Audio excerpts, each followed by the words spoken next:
Hello again. Something which I've noticed in the last few years is a tendency for many people to see those who are trying to keep them safe and healthy as their enemies.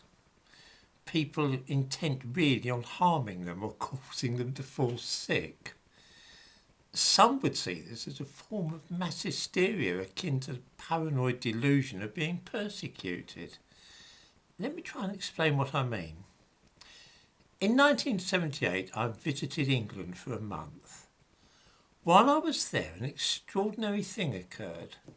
The United Nations had for the past few years been trying to eradicate the dreadful disease of smallpox, which is caused, of course, by a virus. The last case had been in Somalia in 1977, and things were looking promising. The World Health Organization thought that 1978 might be the year in which they could finally declare smallpox to be extinct in the wild. At the Birmingham Medical School in England that summer, work was being undertaken on the virus in a secure biological containment facility. In August, a woman who worked in the same building fell ill with what doctors thought at first was chickenpox. It wasn't. She had contracted smallpox, from which she later died.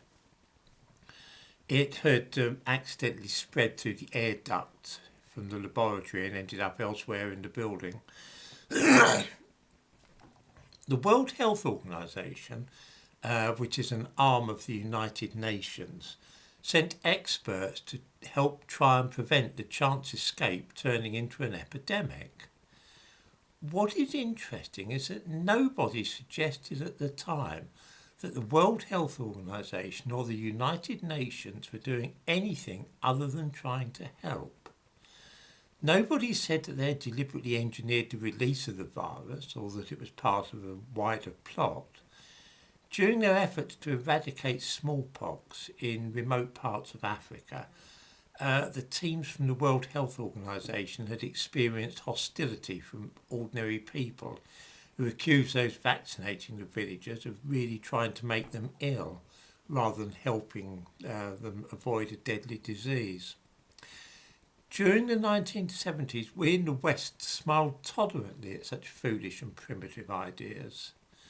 Obviously, those tribesmen in Africa didn't understand about vaccines. They were too backward.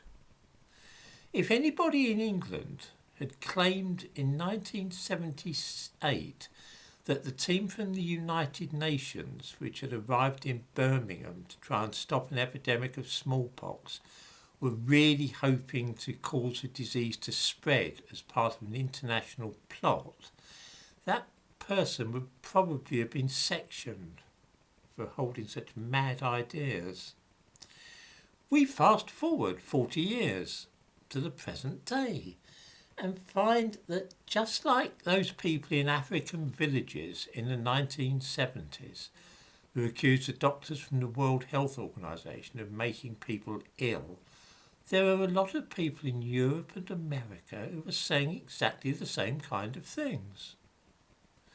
They honestly think that the United Nations is doing its best to spread disease instead of preventing it.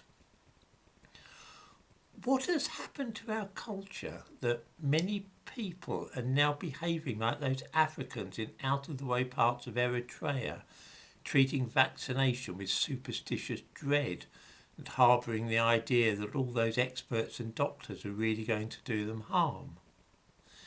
I find it fascinating that in a generation the spirit of the Enlightenment has begun to fail, and a significant number of people are relapsing into the kind of belief system which only a few years ago was seen as typical of primitive and ill-educated people in the third world.